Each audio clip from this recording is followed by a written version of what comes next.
buenas noches, soy Marielos Monzón y junto a mi colega Ben Keichin estamos nuevamente con ustedes en este espacio de Punto de Encuentro. Muchas gracias por acompañarnos otro jueves más. Hola Ben, muy buenas noches.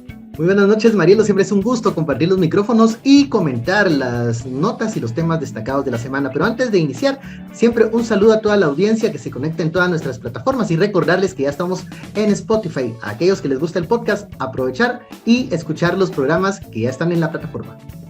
Así es, Ben. Y les invitamos además a sumarse a la comunidad de Punto de Encuentro. ¿Y cómo lo hacen? Muy fácilmente enviando un mensaje con la palabra suscribirme a número WhatsApp 4712-0838 y así van a recibir a diario nuestros contenidos en su teléfono celular. Entonces, comenzamos.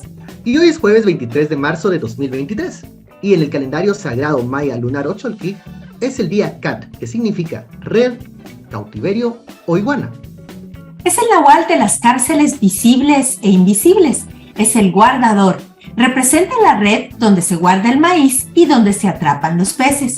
Hoy es un día propicio para pedir por las personas que están presas y para enredar y desenredar cualquier objeto.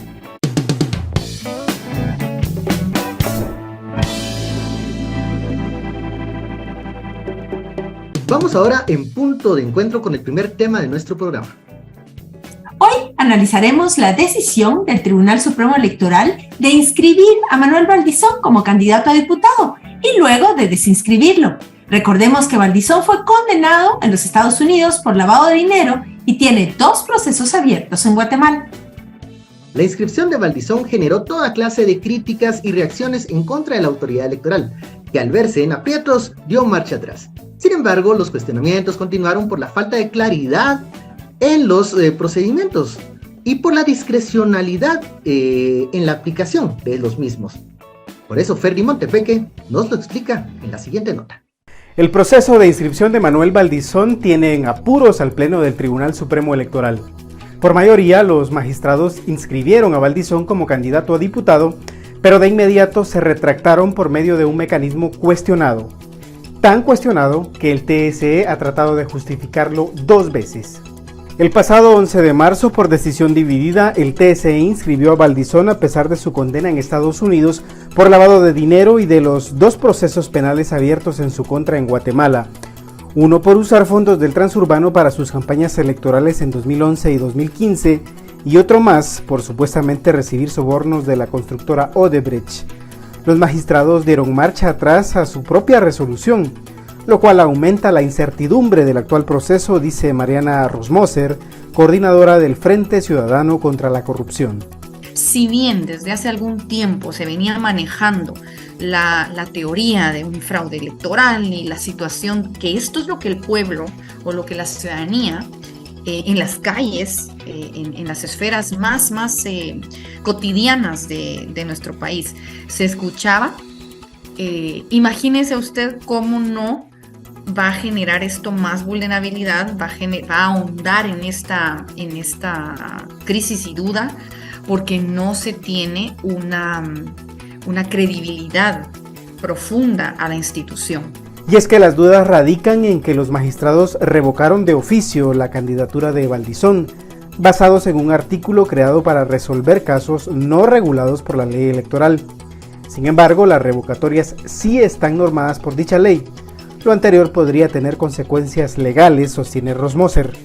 Da la sensación que responden, y ojo, yo no estoy acusando que así fue, pero da la sensación al ciudadano que aquí las resoluciones se empujan porque las empujan diversos sectores o intereses. Eso es muy delicado, Y por supuesto, quien decidiera plantear, porque son funcionarios públicos, podría haber repercusiones legales para ellos y verificar el por qué se permitió la inscripción de una persona que tenía fundamentos sólidos que hoy ellos sostienen, ¿verdad? El tema de la idoneidad, la capacidad y la honradez.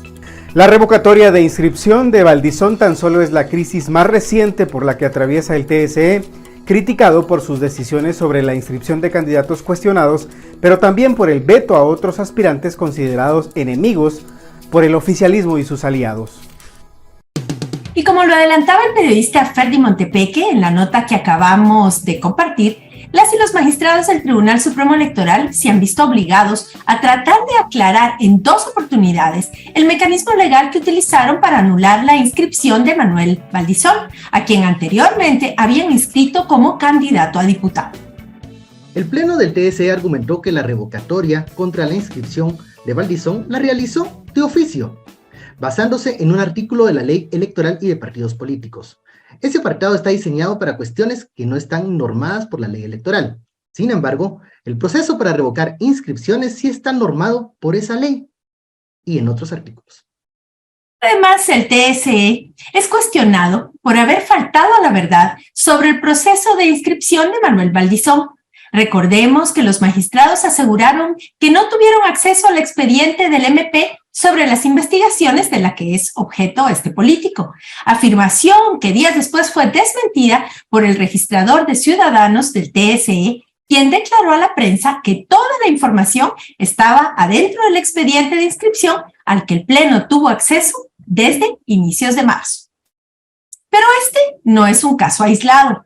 Diversos sectores han alertado sobre el peligro que se cierne a la credibilidad de las elecciones y las implicaciones que tienen y han tenido las decisiones discrecionales del Tribunal Supremo sobre la inscripción de candidaturas, que han dejado fuera o han admitido a candidatos usando criterios distintos para iguales circunstancias.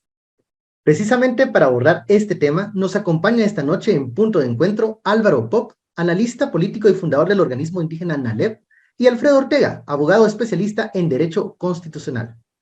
Buenas noches. Muy buenas noches, qué gusto. Buenas noches, muchísimas gracias por la invitación, María Lucía. Muchísimas gracias, Álvaro y Alfredo, por estar aquí en Punto de Encuentro. Y quisiéramos empezar con una pregunta para el caso concreto de Manuel Valdizón. Luego vamos a ampliar a un análisis más general. ¿Piensan ustedes que fue legal el mecanismo usado por el Pleno del TSE para revocar la inscripción de Manuel Valdizón, que pocos días antes ellos mismos habían autorizado? Centrémonos en el actuar de la autoridad electoral, que primero lo inscribió y después, de oficio, lo desinscribió. Alfredo, tal vez desde el punto de vista legal, y luego vamos con el análisis de Álvaro. Bien, hay mucho que decir en la parte legal y me parece que desde una perspectiva constitucional, sin duda alguna, las facultades del Tribunal Supremo Electoral se quedaban cortas para realizar un acto de esta naturaleza. Ahora, voy a hacer un punto quizás acá para acotar o matizar esta decisión, y es que esta decisión se da en el contexto de un colapso del Estado de Derecho en Guatemala. Y realmente podemos hacer muchas cábalas en cuanto a los argumentos legales, en cuanto a la ley electoral, a la ley del organismo judicial, pero realmente lo que ha sucedido en Guatemala en los últimos 5 años es una degradación del Estado de Derecho a tal grado, 5 a 7 años quizás, a tal grado en el que el derecho ya no importa. Y tanto en la decisión inicial del Pleno del Tribunal Supremo Electoral, donde evidentemente la calidad de los argumentos jurídicos que encontramos en la resolución es bastante pobre, pues ya no digamos en esta otra resolución en la que se recula, ¿no? Me parece que en cuanto a la legalidad o ilegalidad de la resolución hay muy poco que decir, salvo que el tribunal no tenía la facultad para hacerlo. Alfredo, tal vez hay una puntualización. Hay abogados que dicen que les preocupaba que hubiera el tribunal decidido inscribir a Valdizón por los antecedentes y porque tenía pues 2 procesos en curso, pero que les preocupa más la forma en que lo desinscribieron, porque podía sentar un precedente muy malo, digamos, en adelante en Guatemala. ¿Usted comparte esta opinión? Claro, es decir, yo creo que más que centrarnos en esta cuestión procesal, es este argumento de fondo que esto qué significa para la sacrosanta seguridad jurídica, ¿no? Para algunas personas que les encanta blandir ese argumento de la seguridad jurídica. Es decir, lo que hace el Tribunal Supremo Electoral es decidir un día una cosa y después echarse para atrás, pues eso puede ser con cualquier candidato. Estos no son, digamos, hay que centrarnos y tener bien claro que estos no es el actuar de un órgano de protección la integridad de un sistema electoral. Lo que está en el fondo de esto es que se pone en tela de juicio la legitimidad del Tribunal Supremo Electoral, y eso eleva el riesgo de, pues, digamos, que hayan personas que decidan desconocer los resultados de las elecciones, decidan desconocer la legitimidad del Tribunal Supremo Electoral o su imparcialidad, ¿no? Es decir, la autoridad del Tribunal Supremo Electoral, además de, obviamente, la autoridad que le otorga la Constitución, viene desde esta confianza que se tendría que tener en que es un órgano imparcial frente al proceso electoral. Gracias, Alfredo. Álvaro, la misma pregunta para usted. Pero a mí me parece que el caso Valdizón es la muestra más clara de ese tratamiento que están dando las actuales autoridades del Tribunal Supremo Electoral a casos delincuenciales. O sea, desde la visión y la comprensión de los ciudadanos de a pie, de los ciudadanos de la calle, desde donde estamos los que no somos abogados. Yo no comparto la preocupación del hecho que me parece jurídicamente grave de hacer el retroceso, sino lo más grave en términos democráticos y el mensaje a la población es la inscripción de un delincuente. Pero no solamente él. O sea, la lista es muy larga y la están culminando con alguien que incluso bajó encharchado de un avión de los Estados Unidos al aeropuerto en Guatemala. Ante esa imagen, ante esa primera plana y luego el siguiente mensaje de su inscripción, es la contradicción más grande en términos de idoneidad, en términos de la capacidad y la legitimidad de la autoridad que queremos construir en términos de una democracia electoral. Entonces, para mí lo más grave en términos democráticos es eso. En términos jurídicos, pues sí, lo grave puede ser que si se echaron para atrás diciendo de que por tal o cual razón es otro análisis, pero el mensaje desde mi perspectiva más grave desde 1985 es ese. Y luego el contexto de incertidumbre, el contexto de un tribunal que no sabe lo que quiere, que pareciera que está bajo la influencia de diversos grupos oscuros y que va para allá, va para acá, que luego entra la interpretación de cuánto cuestan, quién los está comprando, que es lo más grave. Cuando entra esa percepción, estamos descomponiendo realmente el proceso. A ver, hubo dos magistrados para seguir profundizando en estos criterios que utilizaron o las decisiones que tomaron, que por ejemplo la presidenta Irma Palencia y Elizabeth Palencia y el magistrado Maynor Franco, ellos cambiaron absolutamente su postura en una fracción de tiempo.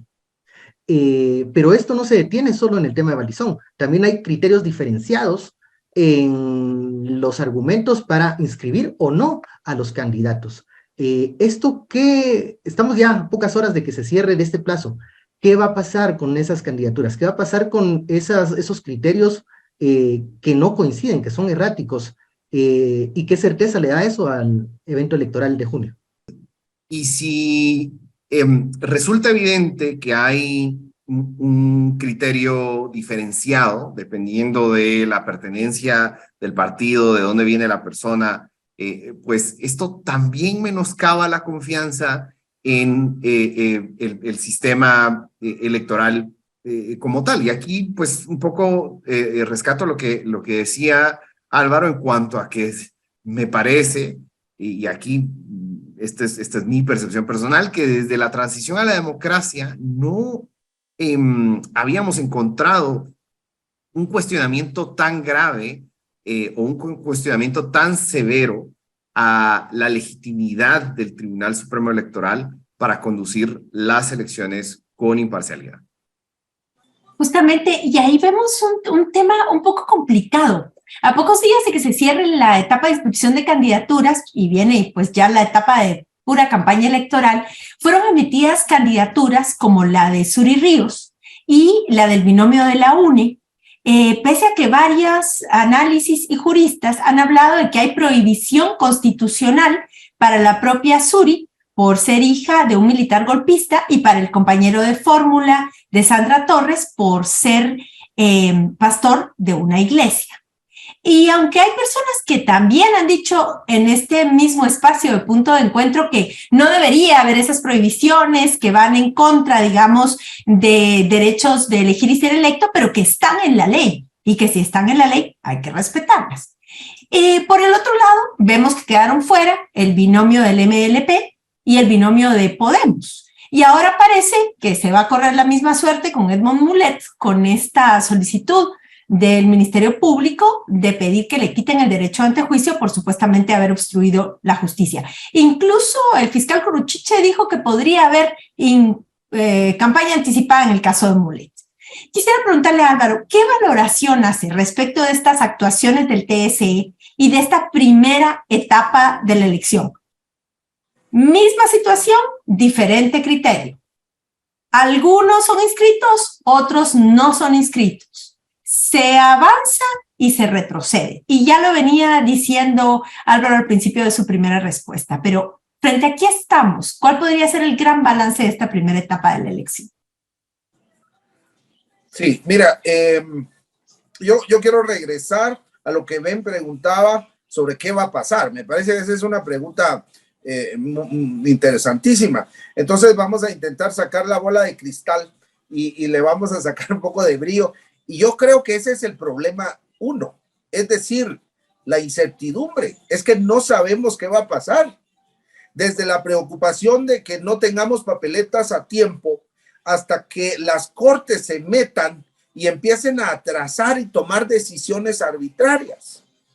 El Tribunal Supremo Electoral dejó de ser supremo, especialmente en manos de estas autoridades. Ya no es supremo. Primero porque toma decisiones y la sociedad lo percibe bajo presión. Entonces, si empezamos a hacer el detalle de quiénes van por un lado, quiénes van por el otro, al final lo que vamos a reconocer es que hay presiones. Y las presiones pueden ser diversas, desde grupos económicos hasta grupos ideológicamente planteados en la extrema derecha y que muchos estamos creyendo que son los culpables de lo que está sucediendo en la descomposición institucional en Guatemala y que por lo tanto la posibilidad de tener elecciones normales, entre comillas, con resultados normales, no la tenemos. Entonces tenemos incertidumbre.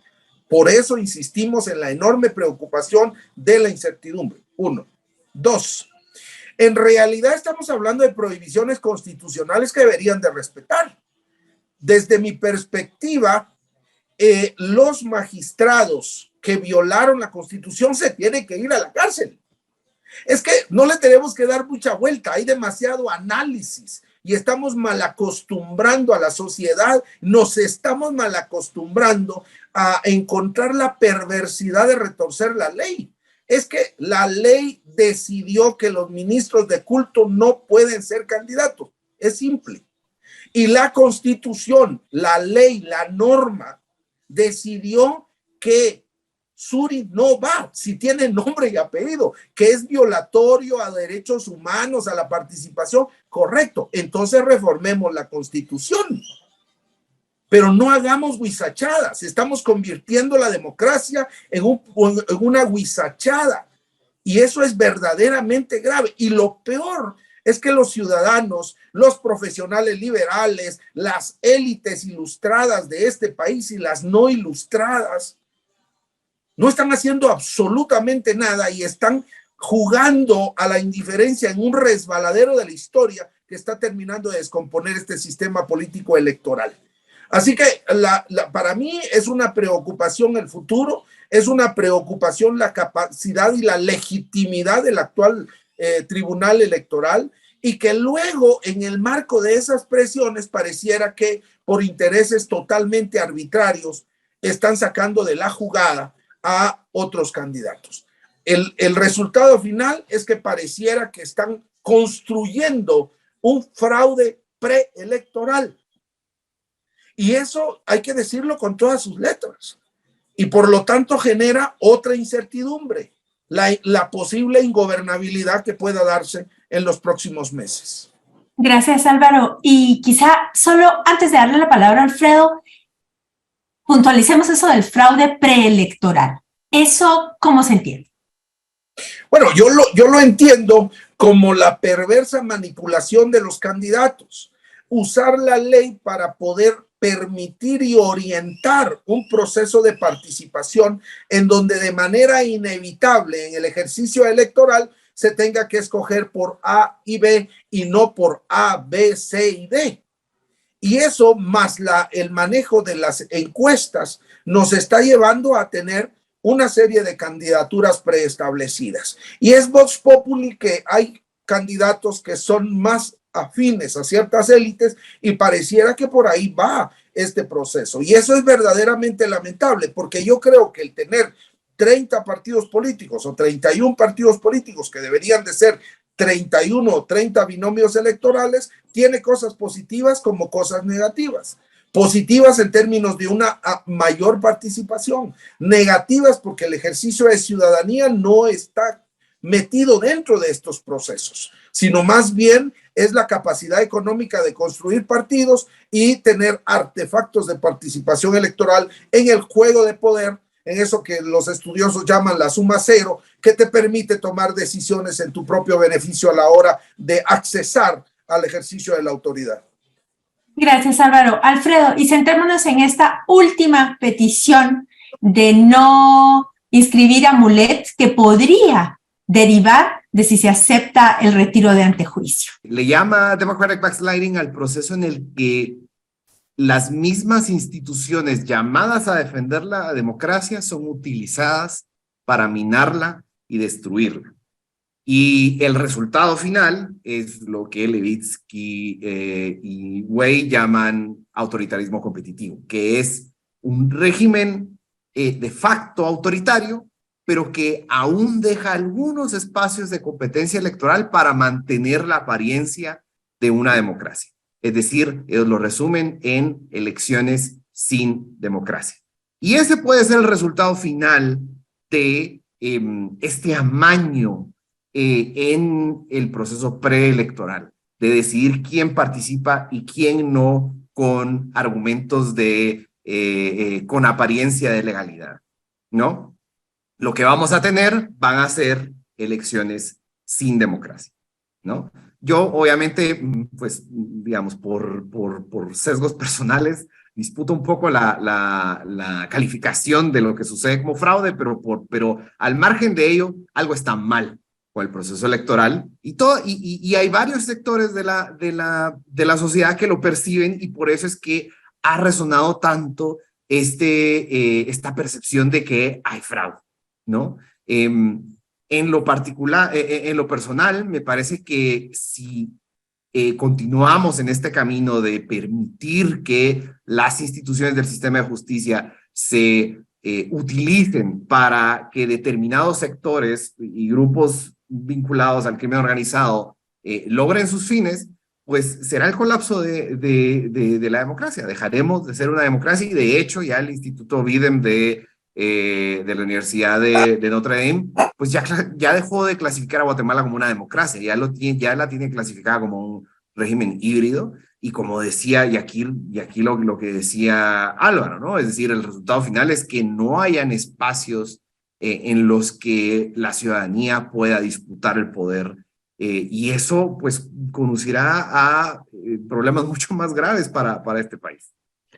Alfredo, quiero quedarme un poco en el tema que hablabas de la terminología, porque no es la primera vez que escucho que académicos, expertos que están preocupados por el proceso electoral también temen la utilización de la palabra fraude. Sin duda, estamos en un evento donde hay irregularidades y donde no están satisfechos todos los sectores, pero ¿qué pasa? ¿Por qué hay esa reserva en cuanto a llamar fraude a este proceso que no está caminando con todas las luces? Pero eso no quiere decir que esta percepción de diversos sectores de la sociedad de llamar a lo que está sucediendo. Exacto, digamos que no quiere decir que si el proceso es irregular, pero es a priori y no durante, ¿no? El proceso electoral, entonces no es fraude. Ahora, estas solo son distinciones conceptuales que de nuevo las hago porque intento ser riguroso, pero como decía, el resultado práctico, más allá de cómo lo llamemos, es que hayan elecciones sin democracia. La gente no tenga una opción una opción real por la que tengan que elegir, ¿no? Sino que son las opciones disponibles solo son las autorizadas por la coalición gobernante y otras que quizás no tienen oportunidades prácticas de tener resultados en la contienda electoral, ¿no? Esa es un poco mi observación al respecto. Voy a hacerles una pregunta que la tengo ahí aún. Esta no es la primera vez, y lo vimos en los registros, que se toma esta decisión de revocar algo de oficio, según los magistrados del TSE. Pero, ¿por qué creen que hay un diferenciador muy particular en el último caso, en el caso del señor Valdizón? ¿Qué es lo que hizo que hubiesen roces ahí, se crisparan los nervios de muchos con esa decisión? Y no en el pasado, por ejemplo, cuando se tomaron revocatorias como la de Mario Estrada, como la de Radford. ¿Qué tiene esta que es diferente? Para los dos, vamos a hablar. Bueno, a mí me parece que Valdizón construyó una posición de poca simpatía con ciertas élites y eso generó esta presión muy fuerte para su candidatura.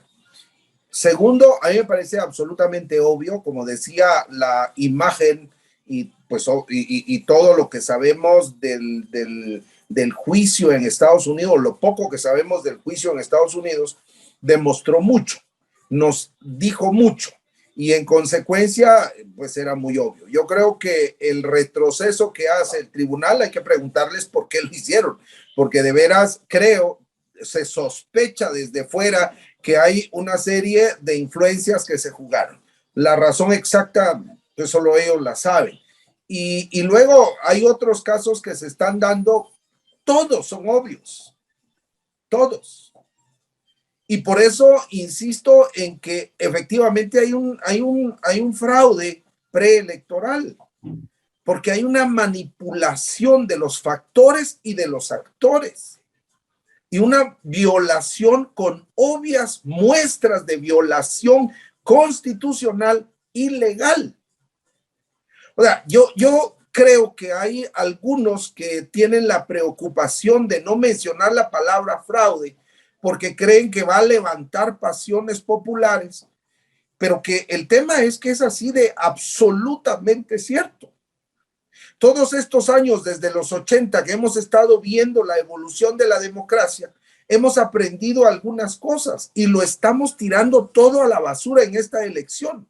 Si no somos capaces como sociedad de decir que el rey va desnudo, tenemos un problema grave en la conciencia ciudadana. Si nuestros especialistas le temen a la verdad, tenemos un problema de construcción democrática. El problema en Guatemala es que nuestra democracia no se terminó de construir. ¿Por qué? Porque no todos somos ciudadanos. Entendida la ciudadanía como esas capacidades, no solo cívicas, sino también de reflexión, acción en marcos culturalmente definidos desde la democracia. Si no tenemos eso y si ni siquiera estamos empadronados y ni siquiera tenemos DPI, y cuando tenemos más de 1 millón de gentes en Estados Unidos, las capacidades de tomar decisiones sociales son limitadas. En consecuencia, decir desde mi perspectiva que hay un fraude preelectoral, hay demasiadas muestras, incluyendo la que se acaba de mencionar, pero hay muchas otras, desde el informe del Latinobarómetro hasta pasando por las variedades de la democracia, por los valores de la democracia, que todo el mundo viene a estudiar la democracia y nos está colocando en el limbo del autoritarismo. Alfredo, elemento diferenciador del tema Valdizón, que por ejemplo no lo vemos en las inscripciones de algunos otros candidatos señalados, incluso de presunto narcotráfico. Bueno, aún queda porque el Tribunal Supremo Electoral decía, por ejemplo, sobre la inscripción del diputado Ubico, que ha sido requerido por las autoridades de Estados Unidos por narcotráfico justamente, ¿no? Que ha sido requerido para su extradición.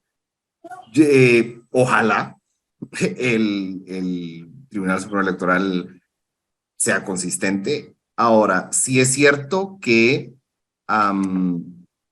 queda claro que hay la coalición gobernante o la coalición que se formó para detener los esfuerzos de la lucha contra la corrupción e impunidad, este paréntesis en la historia guatemalteca de hace algunos años. Esa coalición se está empezando a desfigurar, a descuadrar. Yo diría, me parece, pero a ver, aquí esto es más en el campo de Álvaro que el mío, pero me parece que, digamos, Manuel Valdizón y sus asociados eran parte de esa coalición y que diversos sectores económicos y militares estaban muy cómodos teniendo a Valdizón dentro de esa coalición, pero ahora que ya no está ese enemigo común, pues esta coalición empieza a desdibujarse, ¿no? Me parece quizás que eso puede explicar este ping-pong en el caso de Valdizón. Y bueno, como decía Álvaro, quizás también es cierto que Manuel Valdizón es, abro comillas, independiente de diversos sectores de la élite económica de este país, y eso pues obviamente también le genera anticuerpos, ¿no? Y es que tremendo cuando dijeron que era por un tema de soberanía que lo habían inscrito, ¿no? Porque era un proceso en otro país, pero Ubico le dicen que no porque lo iban a extraditar o hay una solicitud de extradición. Entonces, así como uno se queda, entonces, mismas circunstancias, distintas decisiones. Una pregunta final porque tenemos que ir terminando. ¿Es posible en este momento todavía enderezar el barco, enderezar el rumbo a lo que estamos viendo y que Álvaro califica como fraude preelectoral y que ya Alfredo nos dice, bueno, es una manera, digamos, dicho no en lenguaje jurídico, de marcar las cartas para que solo elijan entre algunos que están autorizados? ¿Hay manera de cambiar este rumbo? ¿Cómo en este momento están además impactando estas decisiones en este derecho de elegir y ser electo? Le pediría un minutito de reflexión, Alfredo, y cerramos con algo.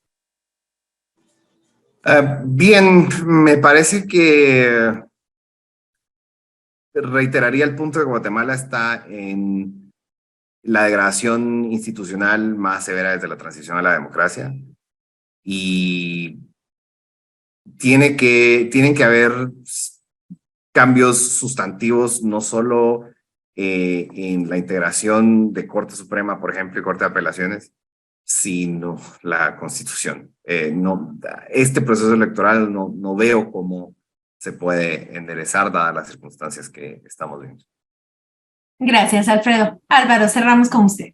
Miren, yo pienso que sí, pero creo que hay que hacer la separación entre el barco, que son las elecciones, y la democracia más amplia en su conjunto. Y yo creo que estas elecciones se pueden salvar tomando decisiones este tribunal para enderezar y cambiar algunas decisiones, el reconocer inscripciones podría ayudar a empezar a enderezar esta elección. Vigilar bajo criterios claros el proceso de campaña, cumplir con los procedimientos legales a continuación puede ayudar a que las elecciones puedan todavía rescatarse. Pero obviamente sí tenemos que pensar como ciudadanos qué vamos a hacer con nuestra democracia, porque el riesgo en el cual estamos y este fraude preelectoral que se está viviendo no puede volver a repetirse. Necesitamos evolucionar en términos de ciudadanía y de participación, y el sistema político tiene que enmendarse, tiene que mejorarse. Muchísimas gracias a Alfredo Ortega y a Álvaro Pop por haber estado con nosotros. Súper interesante análisis y, por supuesto, en todo lo que nos falta en este proceso, seguramente nos vamos a volver a encontrar en punto de encuentro. Muchísimas gracias por haber estado aquí. Con gusto. Gracias. Saludos. Muchas gracias por la invitación. Saludos.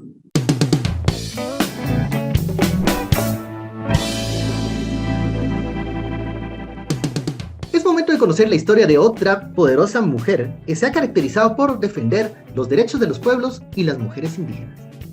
Hablamos de Álida Vicente, autoridad indígena de Palín, defensora de los derechos humanos y de la tierra, el territorio y la sabiduría de los pueblos originarios.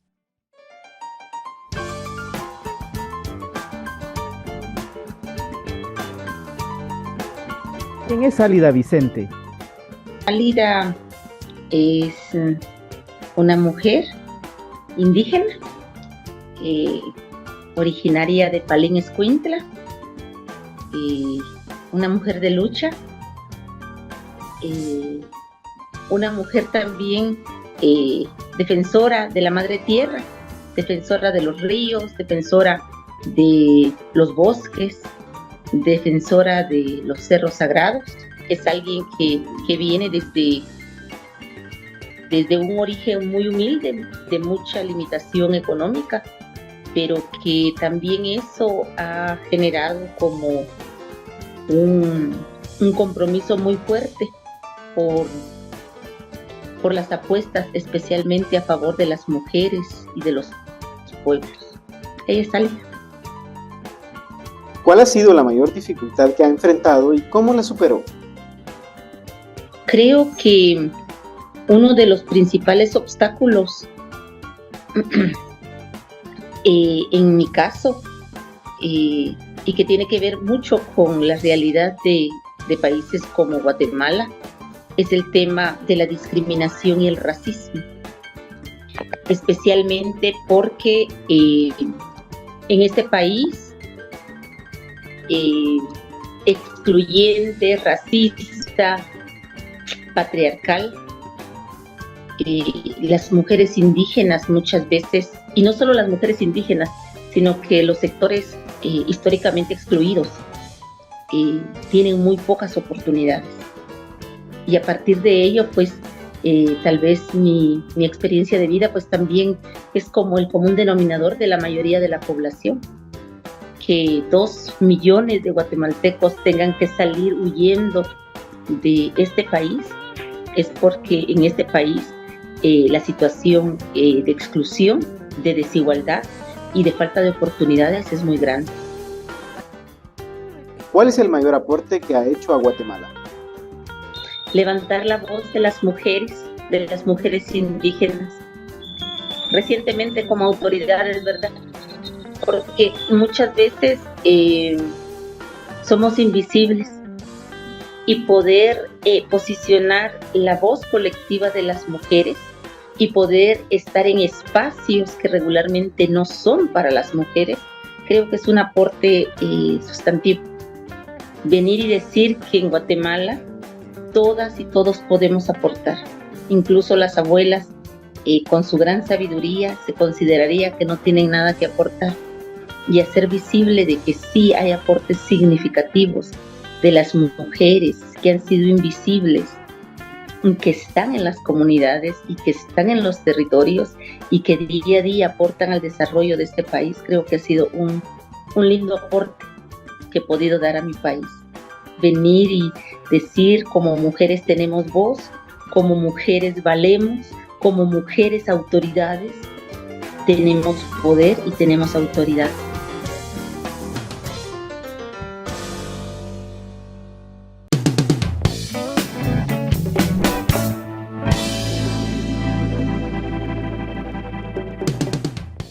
Y el jueves último, la detención del ex jefe de la Fiscalía de Derechos Humanos, Orlando López, quien dirigió las investigaciones que llevaron a juicio al ex dictador Efraín Ríos Montt, encendieron las alarmas sobre una escalada en la persecución contra operadores de justicia que participaron en los procesos judiciales de personas señaladas de delitos de lesa humanidad.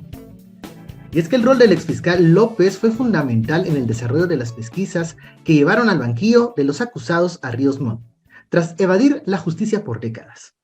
Testimonios de más de 100 sobrevivientes durante el proceso dieron como resultado que el ex jefe de facto recibiera una condena de 80 años de prisión, 50 por genocidio y 30 por delitos de lesa humanidad. Ahora es el exfiscal López quien está siendo acusado. El MP lo señala de abuso de autoridad, porque según la Fiscalía, el exfuncionario ejercía trabajo privado mientras ostentaba su cargo público.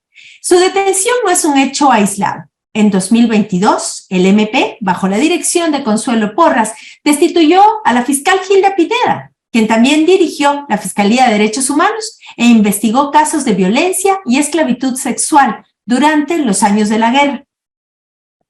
También recordemos, el ex juez Miguel Ángel Gálvez se vio forzado a salir al exilio tras dictar una resolución para enviar a juicio a 9 militares de alto rango y policías señalados en el caso del Diario Militar. Otro caso es el de Pablo Chitumul, quien fue despojado de su inmunidad y quedó fuera de su juzgado. Y precisamente para profundizar en este tema, nos acompañan esta noche en Punto de Encuentro la abogada Jovita Tzul, especialista en derechos humanos y defensora del exfiscal Orlando López, y Jo Marie Port, profesora de ciencia política en la Universidad de George Mason y asesora principal de WOLA, la oficina en Washington de asuntos latinoamericanos. Jovita, Jo Marie, muchísimas gracias por estar en Punto de Encuentro. Buenas noches. Buenas noches. Buenas noches. Muchas gracias a ambas por estar en Punto de Encuentro. Quisiera empezar preguntando a Jovita Tzul, quien está ejerciendo la defensa de Orlando López, ¿cuál es la situación jurídica del exfiscal y las implicaciones de este proceso legal? Adelante, Jovita. Muchas gracias. El día de hoy, en el juzgado quinto de primera instancia penal, narcoactividad y delitos contra el ambiente de Guatemala, se llevó a cabo la audiencia de primera declaración del licenciado Orlando López. En la misma, pues él fue ligado a proceso por el delito de abuso de autoridad en forma continuada. Sin embargo, también a consideración nuestra, se dictó una resolución que favorece al licenciado Orlando López en el sentido de que pueda afrontar el proceso en libertad con un arresto domiciliario, derivado que pues la petición del Ministerio Público y de la Fundación contra el Terrorismo es que él quedara en prisión preventiva. La verdad es que este caso se suma a la serie de ya muchos casos de criminalización de operadores de justicia, de empleados que han pues trabajado para la protección y la procura de los derechos humanos, y es pues una escalada más, un nivel más en esta ola de criminalización, puesto que ahora también se está criminalizando el ejercicio de las personas que defienden derechos humanos, abogados defensores, y pues esta es una situación bastante preocupante. Hablemos de ese punto, Jovita. A él se le acusa, al licenciado López, de que al mismo tiempo que era fiscal, estaba ejerciendo la profesión y que eso es prohibido. ¿Qué nos puede contar usted a este respecto?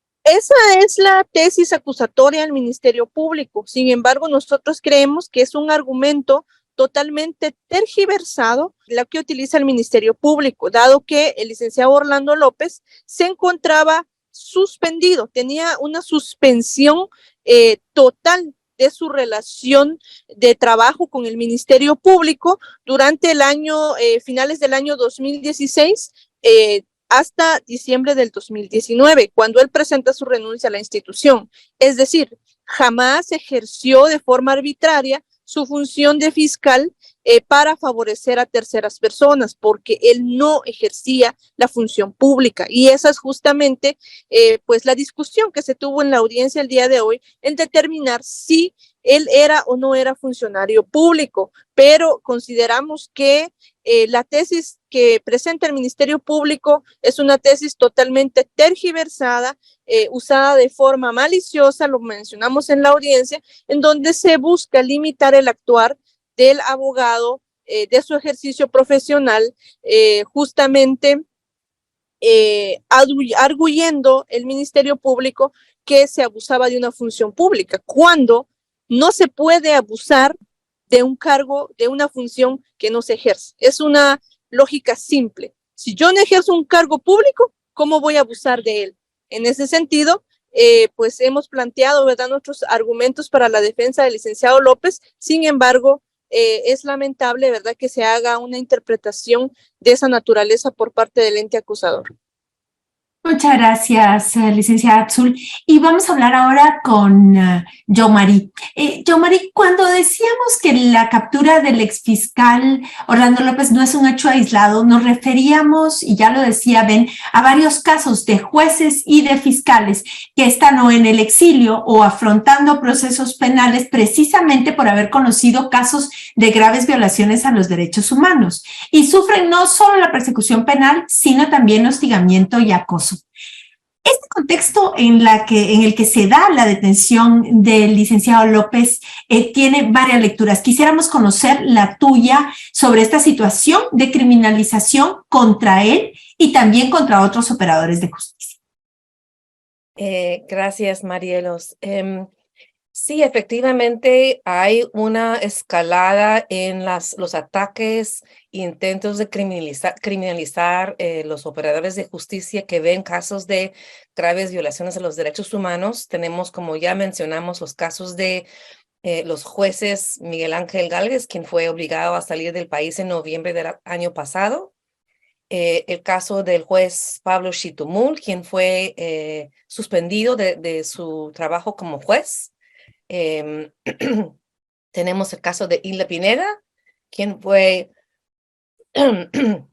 fiscal también en la Unidad de Derechos Humanos junto con Orlando López.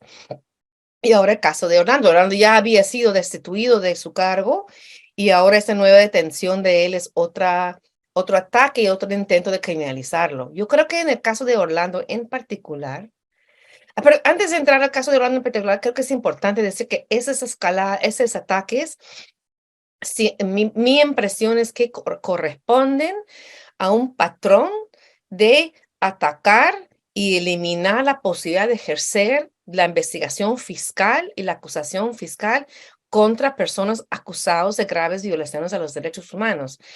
No es nuevo, eso empezó en la época de Claudia Paz y Paz, ¿no? Y recordemos que la primera vez que Orlando López fue señalado y atacado y criminalizado fue durante el caso genocidio, hace 10 años atrás.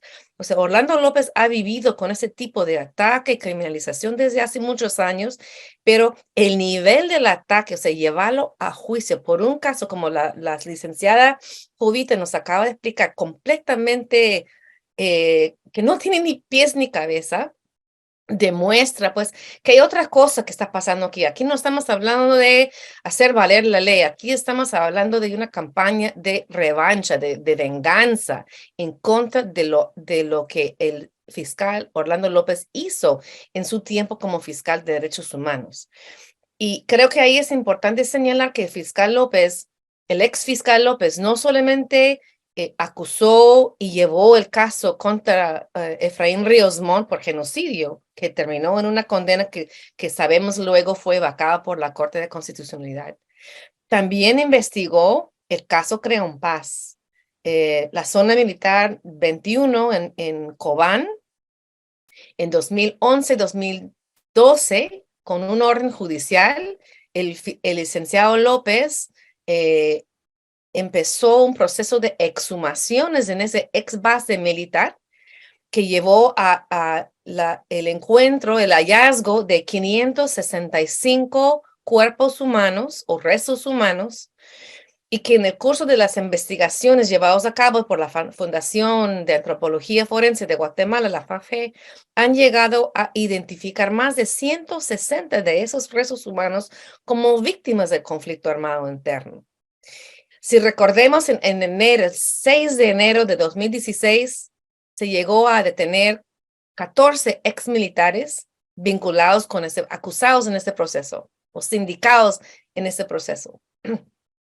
No se llegó a detener uno, que fue el padre de Ricardo Méndez Ruiz, que en los 80 fue comandante de la zona militar número 21. Y por eso él también fue uno de los investigados y sindicados en este caso. Pero murió 5 días antes de que los demás, de que iban a ejecutar la orden de arresto contra él. Y mi impresión es que para el señor Méndez Ruiz, la investigación de Orlando López tiene que ser castigado, tiene que ser pagado con sangre. Y si no es con sangre, es con cárcel. Yo siento que es un intento de no solamente criminalizarlo, sino hacerle pagar por haber investigado y acusado a su padre. Aunque bien el padre no llegó a ser detenido, ya circuló la información de la investigación, ¿no? Incluso hoy día, en los reportajes que salieron de la audiencia, se habría escuchado, creo que fue Méndez Ruiz, decir, hoy es el cumpleaños de mi padre, qué mejor regalo que su captura. Y creo que con eso se resume muy bien ese afán de venganza contra el licenciado López por simplemente hacer su trabajo. Es importante también recordar que Orlando López fue un fiscal de carrera. Por mucho tiempo trabajó en otra fiscalía, creo que fue la Fiscalía de Homicidios. En algún momento fue traído a la Fiscalía de Derechos Humanos y simplemente estaba cumpliendo su función. No era una persona ideológica, no era una persona que tenía ninguna venganza sobre los militares. En realidad, ni siquiera él sabía, aprendía sobre la guerra, sobre el conflicto armado interno, mientras realizaba su labor como fiscal. Entonces, es más grave todavía para mí esa actitud de la Fundación contra el Terrorismo y de las cortes que están haciendo el juego, y la fiscalía y las cortes que están haciéndole el juego a la Fundación contra el Terrorismo al aceptar una acusación completamente aberrante, sin ninguna base, sin ningún fundamento. Hablando de ese tema, ¿qué implicaciones tiene la detención de Orlando López en los equipos que actualmente están investigando estos delitos graves, violaciones de los derechos humanos, o en los casos en donde actualmente en tribunales pues se están llevando, que hay varios? Jovita, ¿qué implicaciones puede tener esta detención en esos equipos que están en el campo, que están en estos momentos realizando esas investigaciones? Yo creo que el efecto que esto tiene definitivamente es la generación de intimidación, la paralización de las investigaciones, porque ninguno de los fiscales quisiera estar en el lugar del licenciado Orlando López. Por eso es que nosotros mencionamos que este es un caso de criminalización, porque se hace un uso indebido del derecho penal, ¿verdad?, para establecer lo que esta teoría dice, el castigo ejemplar, es decir, mostrarle a los demás lo que va a suceder si hacen lo mismo que hizo el licenciado Orlando López, ¿verdad? Que no es más que su trabajo, ¿verdad? Lo que la ley le mandaba hacer. Y pues lamentablemente, ¿verdad?, se dan este tipo de situaciones. Yo creo que pone en un hilo muy delgado, en una situación de riesgo, el acceso a la justicia de las víctimas, principalmente, ¿verdad? Si vamos un poco más allá del personal que lo investiga, que lo está trabajando, veamos el papel en el que quedan las víctimas de estas graves violaciones a derechos humanos, en el caso, ¿verdad?, de que estos procesos se paralicen sus investigaciones, sea prácticamente el efecto a gran escala de esto es generar impunidad en estos casos. Entonces, consideramos que esos efectos, pues sí, realmente son lamentables, más allá de lamentar, digamos, una detención del licenciado Orlando López. ¿Por qué se gira una orden de aprehensión? ¿Por qué no se usa el mecanismo de citarlo a una primera declaración para que comparezca. No, siempre se tiene que usar el mecanismo más grave, el mecanismo más fuerte para mostrar, ¿verdad? Y generalizar un temor. Y pues eso no es nada más también que ese continuum de violencia, de intimidación que se configuró en la época de la guerra en contra de otras personas, que hoy se refuncionaliza en las instituciones del derecho penal usado de manera indebida.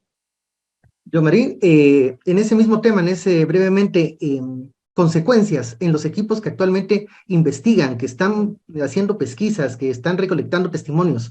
¿Qué va a pasar con estos equipos, qué mensaje se les está dando? Bueno, el mensaje es exactamente lo que acaba de decir la licenciada Jovita. Es el castigo ejemplar, es buscar generar la paralización de labor de los y las fiscales que están investigando esos casos. Que de hecho, los y las fiscales que investigan estos casos están bajo y han estado siempre bajo muchísima presión. Y son casos muy difíciles de investigar porque son casos que ocurrieron hace tanto tiempo atrás, no tienen fácil acceso a los archivos militares, algunas víctimas han muerto, entonces no pueden tomar sus declaraciones, o sea, son casos de gran dificultad para elaborar. Pero encima de eso, tú ves que la misma fiscalía está criminalizando y aceptando los actos de criminalización de los fiscales y las fiscales por hacer su trabajo. Y como repito, Orlando López no es el único caso. Entonces, eso genera una gran desconfianza.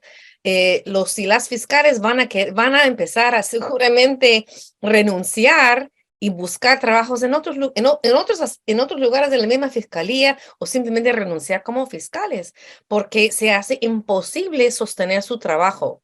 Si el resultado de investigar casos de derechos humanos y es que luego te persiguen por simplemente hacer tu trabajo, entonces eso es insostenible. Y eso es lo que eso es lo que se está buscando con ese tipo de caso legal, ¿no? Gracias, doctora Bert. Y justamente junto a la noticia de la detención del exfiscal López, también hubo información y denuncias de varias organizaciones de que se podría dar una amnistía de hecho en el caso de Marco Antonio Molina Teyssen, porque se habría aceptado un amparo para que los responsables que cometieron delitos de lesa humanidad en un caso juzgado cumplan una sentencia en sus domicilios. Ahí quisiera entonces como dos preguntas. Uno, ¿está en riesgo el acceso a la justicia para las víctimas de casos del conflicto armado interno? Ese es uno. Y dos, ¿es como un camino paralelo los casos que, digamos, se van a estancar, pero por otro que ya no haya fiscales que los quieran llevar? Yomari y luego licenciada Atsui. Bien, efectivamente, creo que el acceso a la justicia para las víctimas está en grave riesgo. Lo vemos en el caso que mencionas, Marielos, en el que la CC ordena a un tribunal de apelaciones, creo que es, básicamente cambiar una determinación que ya habían tomado de no otorgar medidas sustitutivas a Benedicto Lucas García, Callejas y otro ex jefe militar porque habían sido condenados por crímenes de lesa humanidad, violación sexual agravada y desaparición forzada, que son crímenes de lesa humanidad y nunca prescriben y no pueden gozarse de esas medidas sustitutivas, ¿no? Entonces, es más grave aún en el caso de Lucas García y Callejas, porque ellos además enfrentan otro juicio en el caso genocidio Maya Ixil, que tenía que haber empezado ahora en enero, fue suspendido. Entonces todavía está en espera y además Lucas García tiene una acusación, ha sido ligado a proceso y enviado a juicio en el caso Creón Paz. Entonces es inconcebible enviar a arresto domiciliario a una persona que está enfrentando esos cargos, a menos que está en una situación de muy grave situación de salud y no es el caso. La segunda pregunta, ¿cuál fue? Perdón. Que si era como un tema paralelo, digamos. El que ya no avancen los casos, pero al mismo tiempo ya no se investiguen más. Yo creo que o sea, ha habido en el pasado, hace poquito nomás, un intento de imponer una ley de amnistía. Eso gracias a la movilización de las familias, las organizaciones de derechos humanos, declaraciones de la Corte Interamericana, de la Corte Constitucional en su momento, eso fue parado. Entonces, mi impresión es que los sectores que busquen impunidad por casos de graves violaciones de los derechos humanos saben que una ley de amnistía sería muy difícil lograr porque jala mucha atención, genera mucha crítica, no es sostenible. Guatemala tiene obligaciones internacionales, pero entonces lo que están haciendo es poco a poco, punto por punto, caso por caso, buscando desmantelar, o sea, liberar a un condenado por aquí, liberar otro condenado por allá, obstaculizar un caso por aquí, obstaculizar otro caso por allá, intimidar a los fiscales, intimidar a los jueces, para que no quede nadie con la valentía de investigar esos casos tan graves. Eso es mi impresión de lo que están haciendo. Y otro ejemplo muy claro es el caso del diario militar.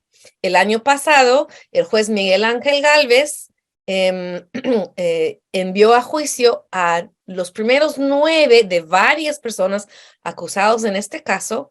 Luego de ello, comenzó una escalada de ataques, de intimidaciones y intentos de criminalización del juez que obligó a que él saliera del país varios meses después. Él ya está en exilio, renunció a su cargo como juez.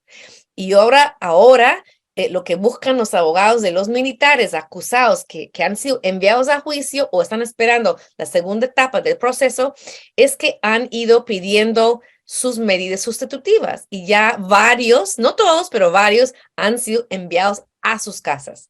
¿Qué garantías tenemos que esas personas no desaparezcan? Ninguna, porque a contrario del caso de Orlando López, que la jueza ordenó que creo que es cada 15 días tiene que aparecer en el MP y dar sus huellas digitales y registrarse. En el caso de los militares no tienen ninguna restricción. No tienen que ir a ninguna parte a registrarse, pueden movilizarse por donde quieran. O sea, son dos, doble... un doble rasero, como decimos. Exacto.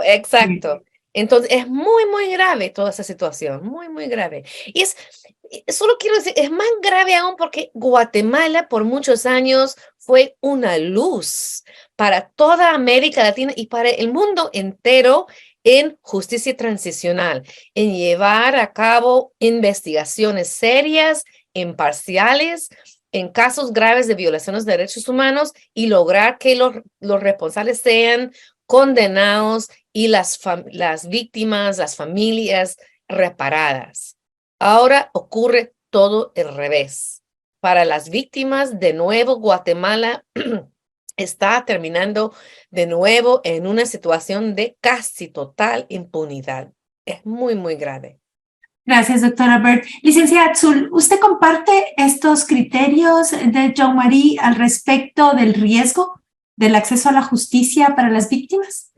Totalmente, los comparto y sumar a esto de que podemos evidenciar de esto que las cortes, principalmente me refiero a la Corte de Constitucionalidad, está emitiendo resoluciones a la medida, favoreciendo efectiva y directamente a personas con nombre y apellido. En el reciente caso, digamos, de la familia Molina Teinsen, la Corte de Constitucionalidad emite una sentencia, yo creo, sin precedente jurídico en el país, porque hace alusión a circunstancias que no le corresponden a su competencia constitucional, se inmiscuye en la jurisdicción ordinaria, pero lo que es más grave aún, hace alusión que esta sentencia solo podrá ser aplicable a las personas que están solicitando la protección constitucional del amparo. Es decir, ninguna persona defensora de derechos humanos criminalizada que se le haya dictado prisión preventiva lo puede usar, porque la Corte dice que es solo para los señores que solicitaron el amparo, o sea, solo para esos indicados, con nombre y apellido, una resolución a la medida. Y ver cómo, digamos, la escalada, el avance de los casos de criminalización en contra de los operadores de justicia que investigaron, que trabajaron, que continúan trabajando, investigando en este tipo de casos, lleva un avance acelerado. Mientras que el acceso a la justicia de las víctimas en estos casos, pues definitivamente se ven un riesgo grave ante estas amenazas. Por lo que, pues, considero, ¿verdad?, que definitivamente no se cumple con ese fin de acceder a la justicia en este país, sino que hay una justicia, sí, pero efectivamente a la medida para quienes ostentan un poder, ¿verdad?, político, económico, pero contra aquellos que se atrevieron en su momento a desafiar esas estructuras, pues hoy en día, ¿verdad?, se está aplicando, nuevamente lo repito, ese castigo ejemplar. Y eso no es justicia, como lo mencionamos hoy en la audiencia, ¿verdad?, por el comentario que el señor Méndez Ruiz le hizo al licenciado Orlando López, que no había mejor regalo para su padre que su captura. Entonces eso no evidencia más que un acto de venganza, no de justicia. Bueno, muchísimas gracias a la licenciada Jovita Tzul y a Jean-Marie Burt por acompañarnos en Punto de Encuentro. Y muchas gracias a todo el equipo que hizo posible este punto de encuentro. Esta semana conocimos la historia de Álida Vicente, autoridad indígena y defensora de la tierra, el territorio y los derechos humanos. Analizamos junto a Jovita Tzul y Jean-Marie Burt las implicaciones de la captura del exfiscal Orlando López, quien trabajó en casos emblemáticos contra los responsables de graves violaciones a los derechos humanos en Guatemala. También nos acompañaron Álvaro Pop y Alfredo Ortega para profundizar el análisis sobre las resoluciones del Tribunal Supremo Electoral en materia de inscripción de candidaturas. Fue un placer compartir con ustedes este espacio de análisis e información. Les invitamos a que nos sigan en nuestras redes sociales como Punto de Encuentro. Buenas noches, Marielos, y muchas gracias a quienes nos acompañaron. Muchas gracias, Ben. Un placer haber estado contigo en un nuevo espacio de Punto de Encuentro y muchas gracias a nuestra audiencia. Y ya lo saben, hasta un próximo Punto de Encuentro.